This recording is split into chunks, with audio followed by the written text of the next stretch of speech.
બાપ માં ખોડિયાર બોલું બાપ.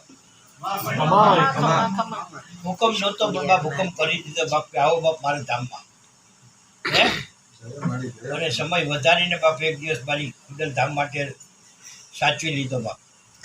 દર્શન કરવા આવો છો બાપ, આશીર્વાદ જ છે, લખલૂટ આશીર્વાદ છે બાપ. ક્યાંય કરતા ક્યાંય હું આજ આવવાનો હતો બાપ. માનજે કે આ ખોડિયાર હતી બાપ. ખાતરી કરાવીને કહું કે બાપ હું ખોડિયાર અને આજો બાપ હાજરી પુરાવી છે બાપ. એક દરેક ભક્તોને એક સૂચન કરી લઉં બાપ.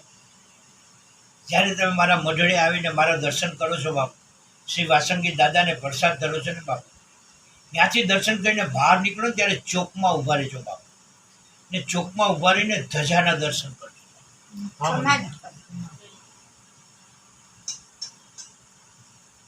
જેટલો લાભ મારા દર્શનથી નહીં મળે ને એનાથી અનેક ગણો લાભ બાપ ધજાના દર્શન કરીને મળશે. કોઈને ધજાની કિંમત નથી, કોઈને સમજ નથી કે આ ધજા શું છે બાપ. ધજાના દર્શન કરો બાપ, લખલૂટ લાભ પ્રાપ્ત કરો બાપ. ચોક છે ને, ચોકની વચ્ચે ઉભા રહેજો બાપ, સામે જ દર્શન થશે બાપ. ફરકની ધજા હોય ને બાપ, બે હાથ જોડીને મસ્તક નમાવીને એકવાર દર્શન કરશો ને બાપ, બેડો પાર છે બાપ. બાકી તો કાંઈ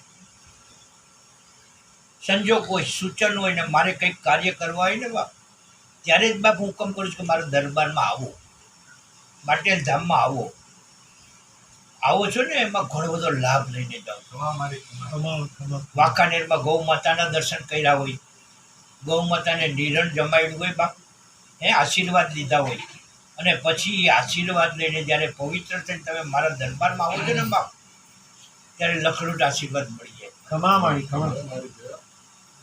બાકી તો માં મેલડીની ને માં કાળકાની દયા છે, કૃપા છે, અને આ શ્રી મોટા દાદા બાપ વાસંગી દાદા એના સંગાથે જ છે બાપ.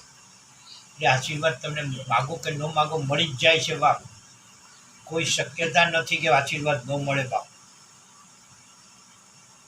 બાકી તો દરેકે દરેક ભક્તોને મારા આશીર્વાદ છે, દયા છે ને કૃપા છે મારી પાસે.